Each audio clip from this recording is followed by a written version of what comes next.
सावन माह की पूर्णिमा तिथि को मनाया जाता है।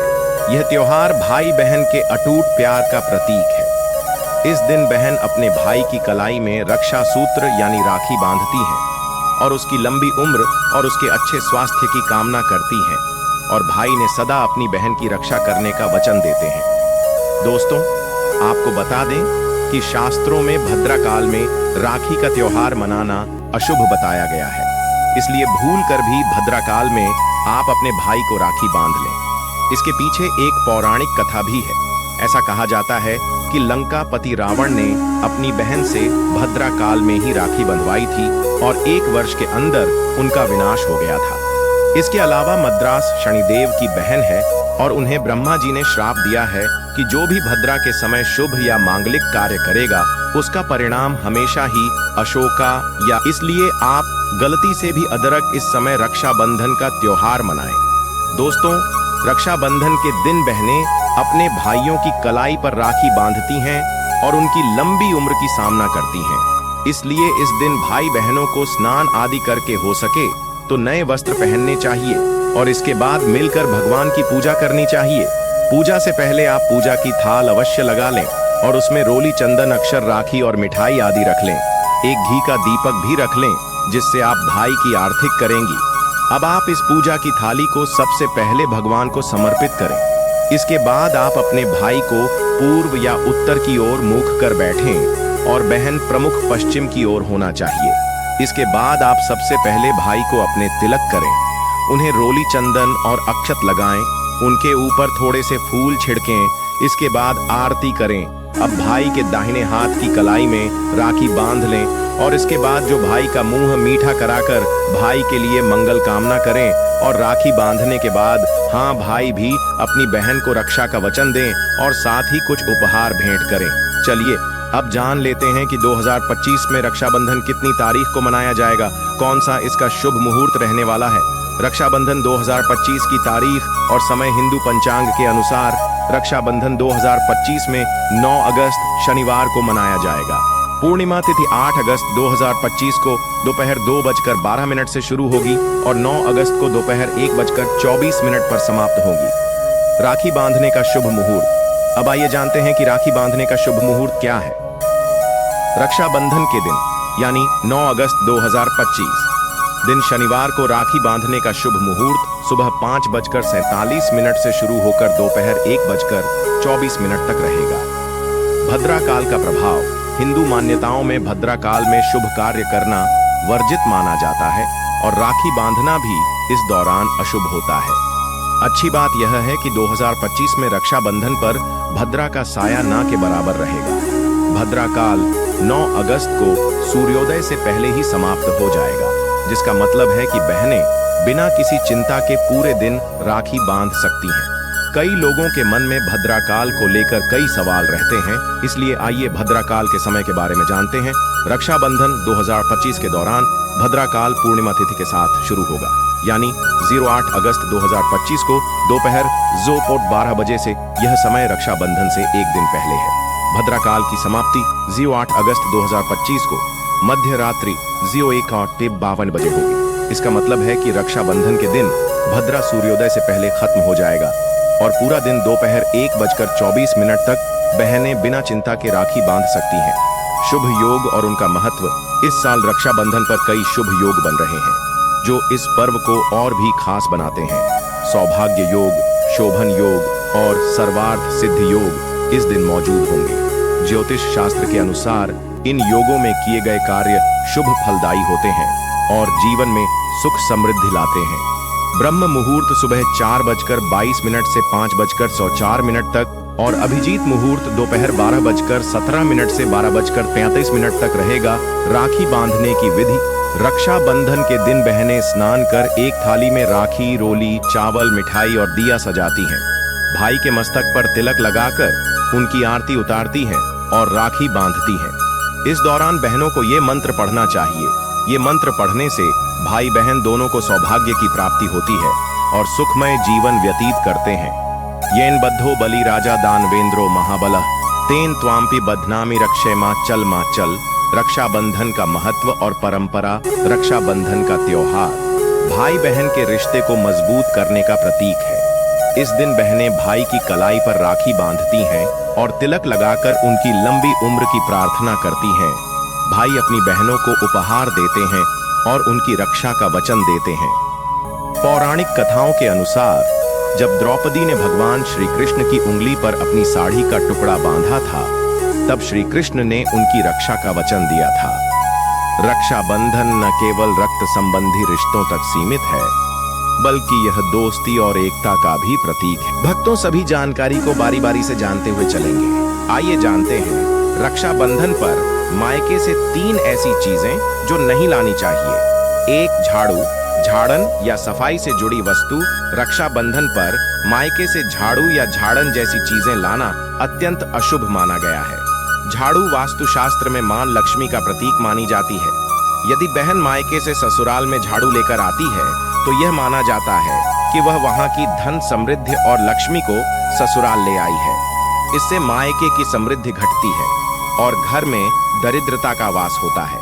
साथ ही यह मानसिक रूप से भी नकारात्मकता फैलाता है, क्योंकि झाड़ू को घर की गंदगी हटाने वाला माना जाता है और इसे एक स्थान से दूसरे स्थान पर ले जाने से वहां की समस्याएं भी नई जगह पहुंच सकती हैं। धार्मिक दृष्टिकोण से रक्षाबंधन जैसे पवित्र पर्व पर इस तरह की वस्तुओं का लेन देन अशुभ प्रभाव देता है। यह भी मान्यता है कि झाड़ू रात्रि में छिपाकर रखनी चाहिए और उसे किसी को देना या लाना परिवार में कलह, आर्थिक हानि और दाम्पत्य जीवन में समस्याएं ला सकता है। इसलिए रक्षाबंधन पर झाड़ू जैसी वस्तुएं मायके से लेकर आना वर्जित है, चाहे वह उपहार के रूप में क्यों न दी जा रही हो। 2. तेल या घी। रक्षाबंधन के अवसर पर मायके से ससुराल तेल या घी लाना भी बहुत ही अपशकुन माना गया है। इन पदार्थों का उपयोग पूजन और भोजन दोनों में होता है, लेकिन इन्हें एक घर से दूसरे घर ले जाना विशेष रूप से पर्व के दिन आर्थिक और स्वास्थ्य संबंधी समस्याएं उत्पन्न कर सकता है। तेल को शनिदेव का प्रतीक माना गया है और यदि इसे विशेष पर्वों पर एक घर से दूसरे में ले जाया जाए तो शनि की कुदृष्टि उस परिवार पर पड़ सकती है। आयुर्वेद में भी यह माना गया है कि तेल एक गाढ़ा और भारी पदार्थ है जो ऊर्जाओं को आकर्षित करता है। यदि रक्षाबंधन पर बहन मायके से तेल या घी ससुराल लेकर आती है तो यह वहां की आर्थिक समृद्धि पर नकारात्मक प्रभाव डाल सकता है। खासकर तेल का लेन देन किसी भी शुभ कार्य में वर्जित बताया गया है। इसके पीछे मान्यता है कि तेल शनि और राहु की अशुभता को बढ़ाता है। घी, जो पवित्रता का प्रतीक होता है, वह केवल घर के भीतर उपयोग के लिए उपयुक्त होता है, लेकिन जब इसे मायके से लाया जाता है तो यह उस घर की ऊर्जा को कमजोर कर सकता है। अतः इन सामग्रियों का लेन देन इस दिन टालना चाहिए। 3 काले या फटे पुराने कपड़े। रक्षाबंधन जैसे पवित्र दिन पर बहन द्वारा मायके से काले कपड़े या पुराने कपड़े लाना शुभ नहीं माना जाता। रंगों की दुनिया में काला रंग शनि, राहु और नकारात्मक ऊर्जा का प्रतीक होता है। इसे रक्षाबंधन जैसे शुभ अवसर पर पहनना या लाना परिवार के सौभाग्य के विपरीत माना गया है। विशेषकर जब बहन मायके से काले कपड़े या फटे पुराने वस्त्र लेकर आती है तो माना जाता है कि वह मायके की विपत्तियां, तनाव और बाधाएं अपने ससुराल ला रही हैं। फटे पुराने कपड़े भी दारिद्र्य और गरीबी का प्रतीक माने जाते हैं। यदि कोई महिला इन्हें अपने साथ लेकर आती है तो इससे उसके ससुराल में दरिद्रता और अस्थिरता बढ़ सकती है। धर्म ग्रंथों में भी लिखा है कि शुभ दिनों पर नवीन और उज्जवल रंगों के वस्त्र पहनने चाहिए ताकि सकारात्मक ऊर्जा आकर्षित हो सके। मनोवैज्ञानिक रूप से भी पुराने कपड़े बीते दुखों और असहज भावनाओं का प्रतीक होते हैं। रक्षाबंधन जैसे नव प्रारंभ के अवसर पर इन चीजों को त्याग कर नई शुरुआत करना शुभ होता है। 4 लोहे की वस्तुएं। रक्षाबंधन पर मायके से ससुराल में लोहे की कोई वस्तु जैसे तवा, चाकू, कढ़ाई या कोई अन्य धातु उपकरण लाना अत्यंत अशुभ माना गया है। लोहे को वास्तुशास्त्र में भारी और नकारात्मक ऊर्जा को खींचने वाली धातु माना गया है। विशेषकर धार्मिक पर्वों के दिन इसकी उपस्थिति कलह, वाद विवाद और मानसिक तनाव को बढ़ावा देती है। यदि बहन मायके से ऐसी वस्तु लेकर आती है तो माना जाता है कि वह अपने साथ भारी ऊर्जा और बाधाएं भी ला रही है। धार्मिक मान्यताओं के अनुसार लोहे से बने बर्तन या औजार राहु और शनि से संबंध रखते हैं, जो परिवार में विघ्न, बीमारी और अपयश ला सकते हैं। यह ससुराल के लिए नई नकारात्मक परिस्थितियां उत्पन्न कर सकता है, जैसे कि घरेलू कलह या पति पत्नी के संबंधों में कटुता। इसलिए रक्षाबंधन जैसे उल्लासमय अवसर पर, जब शुभता और सौहार्द की स्थापना हो रही हो, लोहे जैसी भारी और नकारात्मक वस्तुओं का लेन देन वर्जित है। यदि कोई वस्तु लेनी ही हो तो तांबे, पीतल या चांदी की वस्तुएं बेहतर मानी जाती हैं। 5 नमक या अचार रक्षाबंधन के अवसर पर मायके से नमक या अचार जैसी चीजें ससुराल ले जाना पूर्णतः निषेध माना गया है। इन दोनों का संबंध गृहस्थ जीवन के स्वाद और संबंधों की मधुरता से होता है। नमक का स्वाद अगर बिगड़ जाए तो पूरी थाली बेस्वाद हो जाती है। उसी तरह यदि नमक जैसी चीजें मायके से लाकर ससुराल में दी जाएं, तो माना जाता है कि रिश्तों में खटास, वाणी में कटुता और पति पत्नी में तनाव आ सकता है। अचार भी एक ऐसी वस्तु है जो लंबे समय तक टिकती है और खट्टी होती है। इसे लेकर जाने से यह संकेत मिलता है कि बहन अपने साथ मायके के पुराने अनुभव, पीड़ा या कटु स्मृतियां ले जा रही है, जो ससुराल में नए संघर्षों का कारण बन सकती है। धार्मिक मान्यताओं में भी कहा गया है कि अचार या नमक का लेन देन विवाह संबंधों को कमजोर करता है। इन वस्तुओं का असर भावनात्मक और ऊर्जात्मक स्तर पर भी पड़ता है। जहां रक्षाबंधन का उद्देश्य रिश्तों को मजबूत करना होता है, वहीं ऐसी चीजें रिश्तों में टकराव और कटुता बढ़ा सकती हैं। आइए अब जानते हैं कि रक्षाबंधन पर कौन सी बुगतियां हैं जो भाई बहन को भूलकर जाने अनजाने में भी नहीं करना चाहिए। इसके बाद हम जानेंगे कि भाई को कौन सी चीज है जो बहन को जरूर खिला देनी चाहिए, और भाई को कौन सी चीज है जो कि बहन को गिफ्ट में जरूर दे दी चाहिए, जिससे कि किस्मत चमक जाती है, भाग्य में नई नई सफलता प्राप्त होने लगती है। चलिए जान लेते हैं कि कौन सी गलतियां नहीं करना चाहिए, फिर हम आगे जानेंगे। 1. रक्षाबंधन का तिलक बिना स्नान और संकल्प के करना।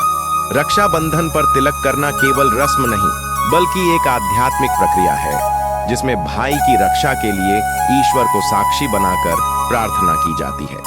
यदि बहन बिना स्नान किए मन और शरीर की शुद्धि के बिना तिलक करती है, तो यह शुभ प्रभाव नहीं देता। शास्त्रों में कहा गया है कि पूजा या धार्मिक कर्म से पहले देह और मन की पवित्रता अनिवार्य है। इस दिन बहन को चाहिए कि सुबह उठकर स्नान करें, साफ वस्त्र पहने और पहले भगवान गणेश, विष्णु और कुल देवी देवताओं का स्मरण करें। तभी तिलक, आरती और राखी बांधने का कार्य करें। कई लोग जल्दीबाजी या दिखावे के चक्कर में इन प्रक्रियाओं को अनदेखा कर देते हैं, जिससे रक्षाबंधन की आध्यात्मिक शक्ति कम हो जाती है। रक्षा सूत्र बांधना केवल एक धागा नहीं, बल्कि एक मंत्रबद्ध रक्षा कवच है, जो तभी असर करता है जब विधि पूर्वक और पवित्रता के साथ किया जाए। इसलिए पहली गलती, बिना शुद्धि और संकल्प के तिलक और राखी न बांधें। 2. शुभ मुहूर्त के बाहर राखी बांधना।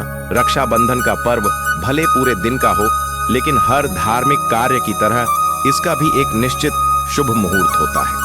यदि बहन भाई को अशुभ समय या भद्रा काल में राखी बांधती है, तो यह पर्व का फल नष्ट कर सकता है और इसका उल्टा प्रभाव भी पड़ सकता है। भद्रा काल में किए गए धार्मिक कर्मों से कलह, रोग, आर्थिक नुकसान या रिश्तों में कटुता आ सकती है। बहुत से लोग अनजाने में या समय की कमी के कारण सुबह सुबह या देर रात राखी बांधते हैं, जो कि दोषपूर्ण होता है। पंचांग में हर साल रक्षाबंधन के लिए शुभ मुहूर्त बताया जाता है और उसी में राखी बांधना चाहिए। इसके अलावा शुभ मुहूर्त में तिलक, पूजा, आरती और मिठाई का विधान है। ये सब साथ होना चाहिए। केवल राखी बांधने से नहीं, पूरा विधि विधान करना आवश्यक होता है। यदि बहन दूर है और ऑनलाइन राखी भेजी है, तब भी मन से उसी मुहूर्त में भाई को राखी बांधने का संदेश देना चाहिए। इसलिए दूसरी गलती, बिना मुहूर्त देखे राखी न बांधें। 3. रक्षाबंधन पर काले या गंदे वस्त्र पहनना। कई लोग इस पावन अवसर को हल्के में लेते हैं और सामान्य दिनों जैसे कपड़े पहन लेते हैं, खासकर काले, फटे या अस्वच्छ वस्त्र। लेकिन रक्षाबंधन जैसे धार्मिक पर्व पर यह अपशकुन माना जाता है। काला रंग तामसिक ऊर्जा का प्रतीक होता है और यह शनि, राहु जैसी नकारात्मक ग्रहों से संबंधित होता है। अगर बहन या भाई काले वस्त्र पहनते हैं तो यह रिश्तों में कटुता, दुर्भाग्य और मानसिक अस्थिरता का संकेत देता है।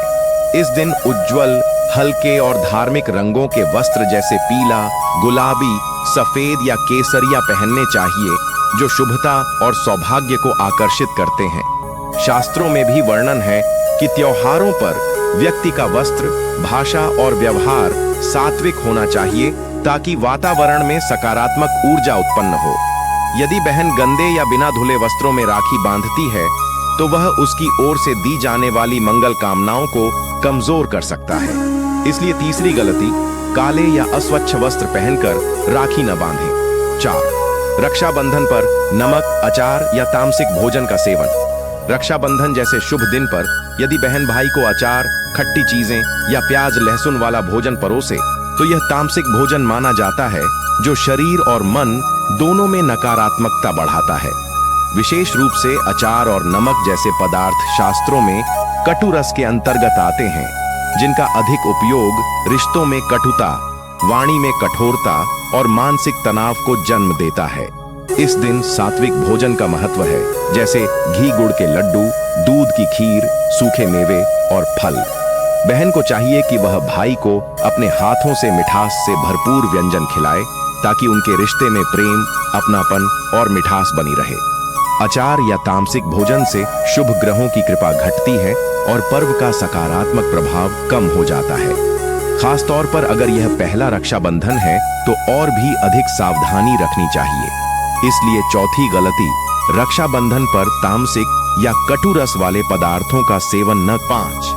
राखी बांधकर तुरंत लौट जाना या बिना भोजन कराए बहन का विदा होना। रक्षाबंधन का पर्व केवल राखी बांधकर औपचारिकता पूरी करने का नाम नहीं है।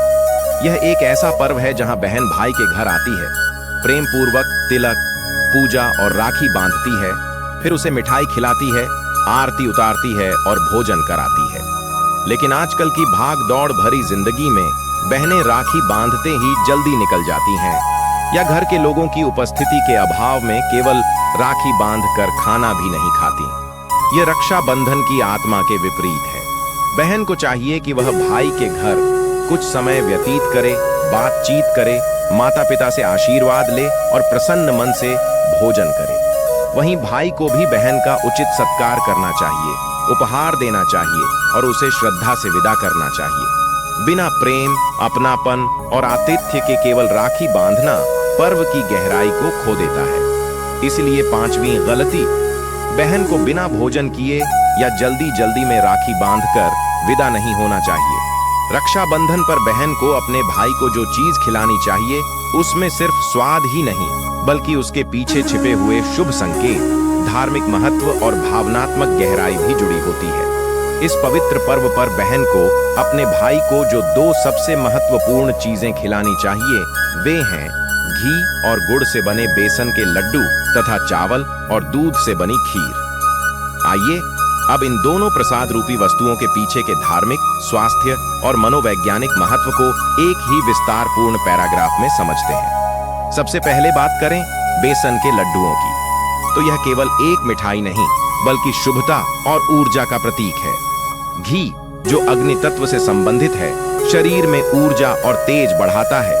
वहीं गुड़ शुद्धता और मीठे संबंधों का प्रतीक है। जब बहन अपने हाथों से घी गुड़ से बने लड्डू भाई को खिलाती है तो माना जाता है कि वह भाई के जीवन में मधुरता, आयु और बल की कामना कर रही है।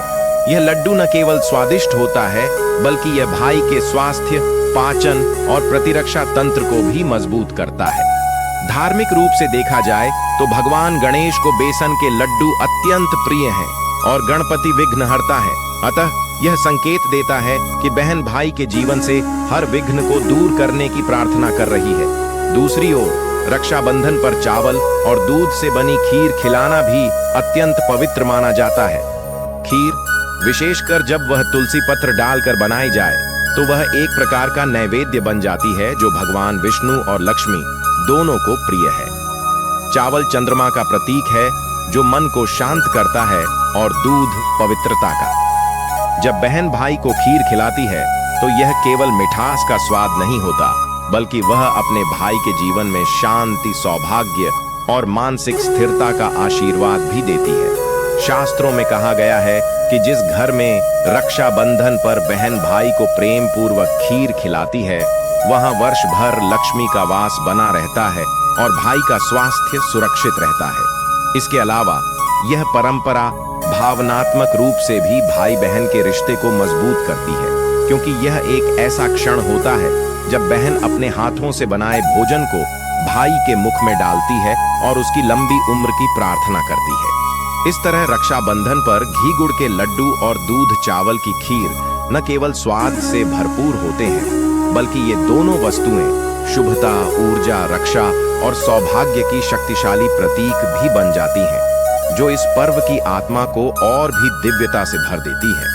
रक्षाबंधन केवल एक धागे का त्योहार नहीं, बल्कि एक भावनात्मक, आध्यात्मिक और ऊर्जात्मक बंधन है, जिसमें बहन अपने भाई की लंबी उम्र, सफलता और रक्षा के लिए प्रार्थना करती है और भाई उसके स्नेह, मान सम्मान और जीवन की सुरक्षा का वचन देता है। लेकिन क्या आप जानते हैं, इस दिन बहन को दिया गया एक खास उपहार न सिर्फ उसकी खुशहाली बढ़ाता है, बल्कि भाई के घर में भी सुख, समृद्धि और मां लक्ष्मी की कृपा बनाए रखता है। वह विशेष वस्तु है चांदी का सिक्का या चांदी का कोई धार्मिक उपहार, विशेषकर श्रीयंत्र या लक्ष्मी गणेश की मूर्ति। चांदी को शास्त्रों में शुभता, चंद्रमा की शांत ऊर्जा और मां लक्ष्मी की कृपा का वाहक माना गया है। जब भाई बहन को चांदी का कोई शुभ प्रतीक देता है, तो वह वस्तु सिर्फ एक उपहार नहीं होती,